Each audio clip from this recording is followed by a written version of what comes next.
Quand tu parles avec la plupart des gens, quand tu leur demandes comment ils se représentent le temps, la plupart des gens qui ont plus de 30, 40 ans, c'est, un peu comme je sais pas si tu te rappelles de ce jeu Mario Bros? Mmh. C'est tu les premiers Mario Bros, tu avais un écran en fait, ton personnage devait avancer et pour éviter aux joueurs de stagner, il y avait l'écran qui avançait en même temps et si jamais tu te faisais rattraper par l'écran, bah, tu mourais en fait Mmh. et la plupart des gens se représentent le temps comme ça, un truc qui avance, qu'il est presque, qu'il est presque, qu'il est presque et il faut prendre des décisions vite. Il faut prendre, toujours être sollicité et plein de trucs. Quand tu perçois le temps comme ça, tu peux pas avoir une vision objective de ce qui pourrait te rendre heureux parce qu'il y a beaucoup de choses qui pourraient te rendre heureux qui ne te paraissent pas accessibles parce que tu es toujours focus sur gagner du temps, aller de l'avant, toujours optimiser mon temps et cetera.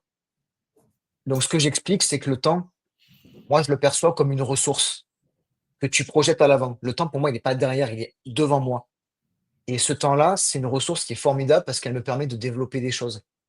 Donc il y a une image, par exemple, qui pareil que mon thérapeute m'avait donnée, et qui je trouve est super pour se représenter cette notion de temps.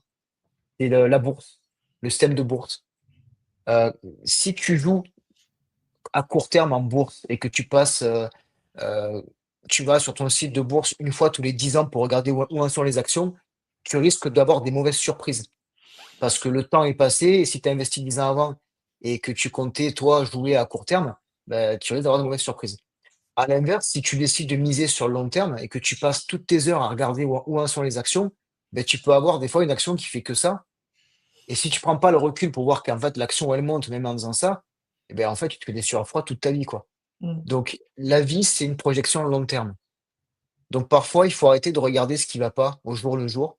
Il faut arrêter de se blâmer parce qu'on traverse une mauvaise période, parce qu'il nous arrive une galère, parce que machin. Il faut avoir confiance en ce qu'on va construire sur le long terme.